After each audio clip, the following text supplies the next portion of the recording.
My name is Jordan Metzger. I'm the curator of the Massey Herbarium here at Virginia Tech.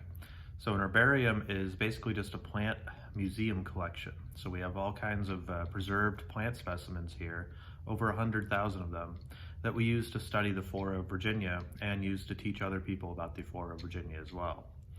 So today I wanted to talk to you about mistletoe. So this is a popular plant around the holidays, a lot of Christmas traditions around mistletoe. So it's kind of an unusual plant. It's not something that we farm, it's not something we eat, it's not a drug, but it is very well known in the culture. So you might see mistletoe pop up in things like movies. Look, Cole, mistletoe. You know what that means? The dung plant that wards off evil spirits? No, silly. It's tradition to kiss if you're caught in a mistletoe. You'll hear a lot of songs about mistletoe. So I'll show you an example of one of our specimens here.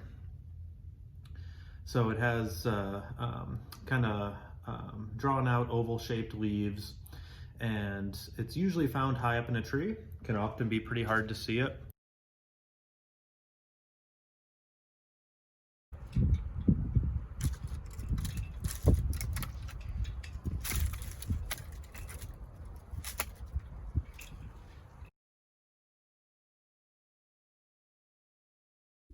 This is a close-up look of some of the mistletoe. So this is a piece that I knocked out of the tree, and you can see it has these big green leaves. If you can feel them, you'd see that they're almost a little fat. They're kind of almost a little succulent. And this one's also fertile, so it has berries and flowers on it. I'll hoist it up here, and you can see these white berries, kind of slightly yellowish, but these are normal for the species. So these berries are very popular among birds, and they'll be eaten by birds. And the bird sits in a tree and poops it out, and it then sticks to the tree. So the berries are very sticky. You can see this berry that I popped is stuck to my finger. Hold it upside down, still there. So the stickiness helps the seed to stay adhered to the tree. And then a new baby mistletoe can start growing, and it'll form its own hostorium that'll pierce or kind of stab the new host tree and start growing into it and parasitizing it. So mistletoe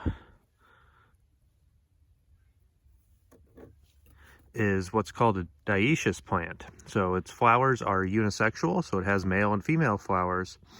And in mistletoe, they're separated onto different plants. So this plant is a female. So you can see it has these berries. And then the other flowers on it, might be hard to see on the video, but you can kind of see three little lobes. Those are three petals. So those are the three petals of a mistletoe flower.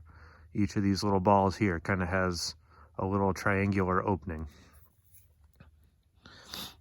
So mistletoe are hemiparasitic.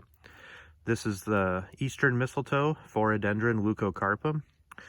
Phoradendron leucocarpum is our only species in the eastern U.S., but there are quite a few more out west. Some of them look a bit different too, but this species usually grows in things like oaks or maples or gum trees. Usually likes kind of more wetlands, and it's more common the farther east you go in Virginia. It's really common in the coastal plain, and you still find it some in the Piedmont, and then out in the mountains in the more western parts of the state, it becomes quite uncommon and a lot harder to find. So this mistletoe is a hemiparasite. Hemi means partial, so it's partially parasitic. So why do you think that might be? Because its leaves are still green. So these green leaves mean that it's still photosynthesizing some, and it can still make some energy from the sun. But otherwise, it's getting nutrients from the tree that it's parasitizing through that hostorium that we looked at.